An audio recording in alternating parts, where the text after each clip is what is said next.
사람은 누구나 언젠가는 생의 마지막을 맞이하게 됩니다. 우리는 매일 일어나 해를 맞이하고 밤이 되면 잠자리에 들면서 내일도 똑같은 하루가 올 것처럼 살아갑니다. 아침에 눈을 뜨고 커피를 마시고 출근하고 사람들을 만나고 저녁이 되면 집으로 돌아오는 반복되는 일상 속에서 우리는 종종 잊어버립니다. 이 모든 것이 영원하지 않다는 사실을 말입니다. 그러나 어느 날 갑자기 우리는 깨닫게 됩니다. 친한 친구의 부음을 듣거나 건강검진에서 예상치 못한 결과를 받거나 혹은 나이가 들면서 몸이 예전 같지 않다는 것을 느낄 때 우리는 비로소 생각하게 됩니다. 나도 언젠가는 이 세상을 떠나게 되겠구나 하고 말입니다. 그때 우리는 문득 궁금해집니다. 나는 지금까지 무엇을 믿으며 살아왔을까? 내 인생은 어디를 향해 가고 있는 걸까? 그리고 이 모든 것이 끝나는 그날, 나는 무엇을 붙잡고 서 있을 수 있을까? 성경은 이런 우리에게 죽음 앞에서 반드시 알아야 할 3가지 말씀을 전해줍니다. 이 말씀들은 단순히 머리로 이해하는 지식이 아닙니다. 생의 마지막 순간, 모든 것이 흔들릴 때 우리를 붙들어줄 진리입니다. 첫 번째 말씀은 요한복음 11장 25절의 말씀입니다. 예수님께서 이렇게 말씀하셨습니다. 나는 부활이요 생명이니 나를 믿는 자는 죽어도 살겠고. 이 말씀을 처음 들으면 조금 이상하게 느껴질 수 있습니다. 죽어도 산다니 이게 무슨 뜻일까요? 우리는 평생 죽음을 끝으로 생각하며 살아왔습니다. 심장이 멈추고 숨이 끊어지면 모든 것이 끝난다고 배웠습니다. 그래서 사람들은 죽음을 두려워합니다. 내가 사랑하는 모든 것, 내가 이루어온 모든 것, 내가 소중히 여기던 모든 관계가 그 순간 끝나버린다고 생각하기 때문입니다. 병원에서 사랑하는 사람의 손을 잡고 있다가 그 손이 차가워지는 순간 우리는 절망합니다. 이제 영원히 이별이라고 생각하기 때문입니다. 그런데 예수님은 전혀 다른 이야기를 하십니다. 죽음은 끝이 아니라 형태가 바뀌는 문일 뿐이라고 말씀하십니다. 마치 애벌레가 고치 속에서 나비로 변하듯이 죽음은 우리가 새로운 생명으로 태어나는 과정이라는 것입니다. 여기서 중요한 것은 예수님이 죽지 않는다고 말씀하지 않으셨다는 점입니다. 우리는 모두 죽습니다. 믿음이 있든 없든 착하게 살았든 그렇지 않든 부자든 가난하든 모든 사람은 죽음을 맞이합니다. 이것은 피할 수 없는 현실입니다. 그러나 차이가 있습니다. 죽어도 산다는 것입니다. 이 말씀이 주는 위로는 참으로 깊습니다. 우리가 사랑하는 사람과 이별할 때 그것이 영원한 이별이 아니라는 소망을 줍니다. 우리가 숨을 거둘 때 그것이 소멸이 아니라 하나님 품으로 돌아가는 것이라는 평안을 줍니다. 무엇보다 이 말씀은 지금 우리가 살아가는 이 삶을 다시 보게 만듭니다. 우리는 평생 생명을 내 것으로 착각하며 살아왔습니다. 내 몸, 내 시간, 내 계획이라고 생각했습니다. 열심히 돈을 모으고 좋은 집을 마련하고 명예를 쌓고 성공을 이루려고 애썼습니다. 마치 이 모든 것이 영원히 내 것인 양 살아왔습니다. 그러나 죽음 앞에 서면 우리는 깨닫게 됩니다. 생명은 소유가 아니라 하나님께서 잠시 맡겨주신 것이었다는 사실을 말입니다. 예수님은 생명에 대해 긴 설명을 하지 않으십니다. 대신 자신이 곧 생명이라고 말씀하십니다. 이것은 생명이 무엇인지 이해하는 것을 넘어서 생명이신 그분과 관계 맺는 것이 중요하다는 뜻입니다. 마치 어머니가 아이에게 사랑이 무엇인지 설명하는 대신 그냥 품에 안아주듯이 예수님은 우리를 당신의 생명 안으로 초대하십니다. 죽기 전에 반드시 알아야 할 첫 번째 진리는 이것입니다. 나는 끝나는 존재가 아닙니다. 하나님 안에서 다시 사는 존재입니다. 이 진리를 아는 사람은 죽음을 맞이할 때 완전히 무너지지 않습니다. 왜냐하면 그는 알고 있기 때문입니다. 이것이 끝이 아니라 새로운 시작이라는 사실을 말입니다. 두 번째 말씀은 히브리서 9장 27절입니다. 한 번 죽는 것은 사람에게 정해진 것이요 그 후에는 심판이 있으리니. 이 말씀은 첫 번째 말씀만큼 따뜻하게 들리지 않을 수 있습니다. 오히려 조금 불편하고 무겁게 느껴질 수 있습니다. 심판이라는 단어 자체가 우리를 긴장하게 만들기 때문입니다. 사람들은 대부분 죽음 뒤에 아무것도 없기를 바랍니다. 그냥 깊은 잠처럼 의식이 사라지고 모든 것이 끝나기를 원합니다. 왜냐하면 그렇게 되면 이 땅에서 어떻게 살았든 상관없게 되기 때문입니다.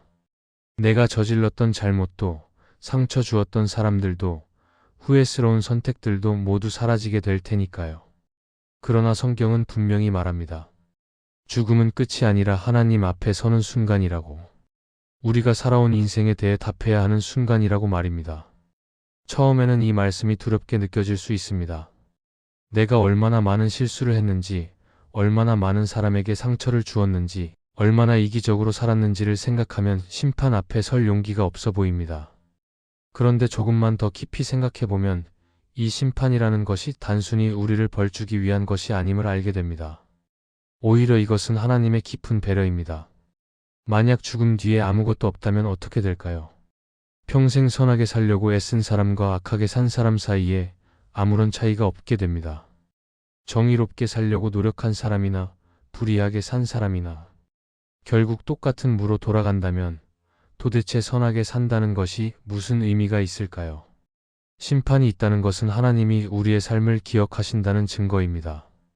아무도 보지 않는 곳에서 흘린 눈물을, 말하지 못하고 삼킨 억울함을 칭찬받지 못했지만 선하게 행한 일들을 하나님은 모두 보고 계셨다는 뜻입니다. 세상이 알아주지 않아도, 사람들이 인정해주지 않아도 하나님은 다 아신다는 것입니다. 한 할머니가 평생 가난한 동네에서 아이들을 돌보며 살았습니다. 세상적으로는 아무것도 이루지 못한 것처럼 보였습니다. 돈도 없고 명예도 없고 남은 것이 아무것도 없어 보였습니다. 그러나 그 할머니가 돌본 아이들은 모두 기억합니다. 배고플 때 밥을 주시던 그 따뜻한 손길을, 힘들 때 안아주시던 그 품을, 포기하고 싶을 때 격려해 주시던 그 목소리를 말입니다. 세상은 그 할머니의 삶을 기억하지 않을지 몰라도 하나님은 기억하십니다. 그것이 심판입니다. 물론 우리는 모두 불완전합니다. 잘못도 많이 저질렀고 후회스러운 선택도 많이 했습니다. 그래서 많은 사람이 묻습니다. 그럼 나는 심판받아야 할 죄인이 아닌가? 맞습니다. 우리는 모두 죄인입니다. 그래서 이 말씀은 다음 말씀 없이는 완성되지 않습니다. 하지만 심판이 있다는 사실을 아는 것은 우리에게 두려움만 주는 것이 아닙니다. 오히려 지금 어떻게 살아야 하는지를 분명히 가르쳐 줍니다. 우리는 하루하루를 함부로 살 수 없습니다. 다른 사람을 함부로 대할 수 없습니다. 하나님이 보고 계신다는 것을 알기 때문입니다. 죽기 전에 반드시 알아야 할 두 번째 진리는 이것입니다. 내 인생은 우연이 아닙니다. 하나님 앞에서 의미 없이 사라지지 않습니다. 나의 눈물도, 나의 노력도, 나의 선함도 모두 하나님이 기억하십니다. 그리고 동시에 나의 잘못도, 나의 죄도 하나님 앞에서 숨길 수 없습니다. 이것을 아는 것이 우리를 더 정직하게, 더 겸손하게 만듭니다. 그리고 세 번째 말씀은 요한복음 14장 6절입니다. 예수님께서 말씀하셨습니다. 내가 곧 길이요 진리요 생명이니 나로 말미암지 않고는 아버지께로 올 자가 없느니라. 이 말씀을 처음 들으면 조금 배타적으로 들릴 수 있습니다. 오직 예수님을 통해서만 하나님께 갈 수 있다니 다른 길은 없다는 말인가 하고 의아해할 수 있습니다.